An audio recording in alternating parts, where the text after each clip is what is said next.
ज्ञान पाउने स्रोतका आधारमा हेर्दाखेरि गुरु तत्त्वलाई 4 वर्गमा हामी बाँड्न सक्छौँ। 4 वर्गमा कसरी भने मैले अलिक फरक ढङ्गले भन्छु, त्यहाँ पनि 4 तत्त्वैबाट व्याख्या गरेको छ गुरुको। गुरुलाई गुरु ब्रह्मा, गुरु विष्णु, गुरुदेव महेश्वर अनि गुरु साक्षात् परब्रह्म 4 किसिमले गुरुको व्याख्या त्यहाँ भनिएको छ। त्यसको पनि चर्चा गर्न समय अब बढी लाग्ला। मैले आफ्नै ढङ्गले 4 प्रकारले त्यो बनाएको छु गुरुहरूको ज्ञान पाएर। गुरु हामीले ज्ञान पाउने स्रोतका आधारमा सबैभन्दा पहिलो गुरुको रूपमा हामीले प्रथम गुरुको रूपमा माता पितालाई हामीले मान्न सक्छौँ, जसले जन्मेदेखि हामीलाई खान, बस्न, हिँड्न, डुल्न, काम गर्न सिकाउनु भयो, पारिवारिक संस्कार र अनुशासन सिकाउनु भयो, असल शिक्षा दिनका लागि प्रेरणा दिनुभयो। पहिलो गुरु त हाम्रा मातापिता नै हुनुहुन्छ। मातापिताप्रति हाम्रो शिर झुकेन भने कसको अगाडि झुक्ला हामी आफै सहजै अनुमान गर्न सक्छौँ। मैले सुनेको पनि थिएँ शास्त्रमा, मातापिताले गाली गरे पनि, पिटे पनि, अपशब्दै बोले पनि हामी एक शब्द नबोल्नु नै अति कल्याणकारी छ भनिएको छ शास्त्रमा। मातापिताले कहिले पनि हामीलाई अहित गर्नु हुँदैन। पहिलो स्रोत मातापिता, दोस्रो प्रकृति। हाम्रो गुरु दोस्रो के हो? प्रकृति हो। प्रकृति भन्नाले हाम्रो वरपरको टोटल वातावरण, घटना, परिवेश, विभिन्न अवस्था परिवेशमा पनि त हामी रहेर विभिन्न घटनालाई देखेपछि हामी त्यसबाट आफ्नो जीवनमा काम लाग्ने अत्यन्तै महत्त्वपूर्ण कुराहरू जीवनमा उतार्न सक्छौँ, लिन सक्छौँ। किनभने घटनालाई देखेपछि यसमा यसो गर्नु पर्दो रहेछ भनेर हामी सिकिरहेका छौँ। यो प्रकृति नै एउटा हाम्रो गुरु हो। गुरु तत्त्व कणमा छ, त्यसैले प्रकृतिलाई हामीले गुरु मान्नुपर्छ। त्यही भएर लक्ष्मीप्रसाद देवकोटाले भन्नुभएको छ एक ठाउँमा, गुलाबको फुललाई गुरुको प्रतीक मानेर भन्नुभएको छ।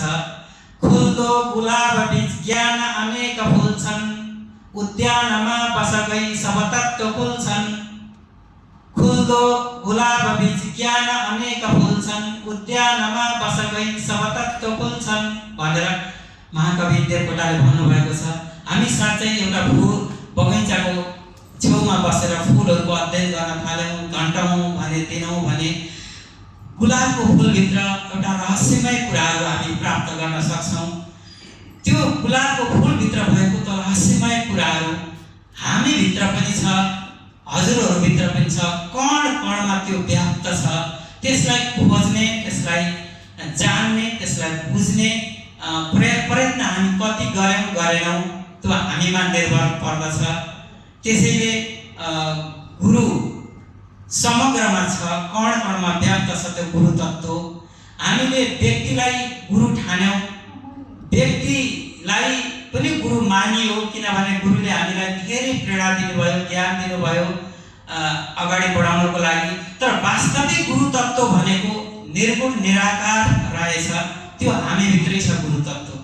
त्यो बीज ब्रह्म चैतन्यतालाई अत्यन्तै प्रज्वलित बनाउने, त्यो आफूभित्र भएको बोधको केन्द्रमा स्थिर रहिरहने विचारहरूबाट जहिले पनि म खाली हुन्छु है भन्ने प्रण यदि गऱ्यौँ भने हामी त्यो गुरु तत्त्वमा जान सक्छौँ। त्यसैले आफूभित्रको त्यो गुरु तत्त्व चिन्नका लागि हामीले निरन्तर साधना गर्नुपर्छ, ध्यान गर्नुपर्छ। त्यसैले प्रकृतिमा नै गुरु हो, प्रकृति नै गुरु हो। दोस्रो, अब तेस्रो छ गुरु शिक्षक, जसले हामीलाई विषय वस्तुको ज्ञान सिकाउनुहुन्छ। गणित, विज्ञान, सामाजिक, भूगोल, कम्प्युटर, विभिन्न विषयको ज्ञान दिनुहुन्छ। यसरी जीवनमा एउटा सिपमूलक कुराहरू सिकाएर ज्ञान दिएर जीवन बाँच्नको लागि प्रेरित गर्ने, विषय वस्तुको ज्ञान दिने व्यक्तित्वलाई गुरु भनिन्छ। अब यतिमै हामी सीमित हुनु हुँदैन। गुरु तत्त्व अब चौथो र अन्तिम हो सद्गुरु। पहिलो मातापिता, दोस्रो प्रकृति, तेस्रो गुरु शिक्षक र अन्तिम सद्गुरु। सद्गुरु त्यो हो जसले अब विषयलाई पूर्ण रूपमा जलाएर विषयलाई हामीभित्रबाट सम्पूर्ण चाहे सकारात्मक हुन् चाहे नकारात्मक भाव र विचार हुन् सबैलाई निमिट्यान्न पारेर आफूभित्रको त्यो परम सत्तालाई स्थापित गर्नका लागि प्रेरित गर्ने व्यक्तित्वलाई सद्गुरु भनिन्छ। सद्गुरुले आत्मज्ञान प्रदान गर्नुहुन्छ। त्यही भएर भनिएको छ अनेक जन्म सम्प्राप्त कर्मबन्ध विदाहिने आत्मज्ञान प्रदानेन तस्मै श्री गुरुवे नमः। यसरी आत्मज्ञान प्रदान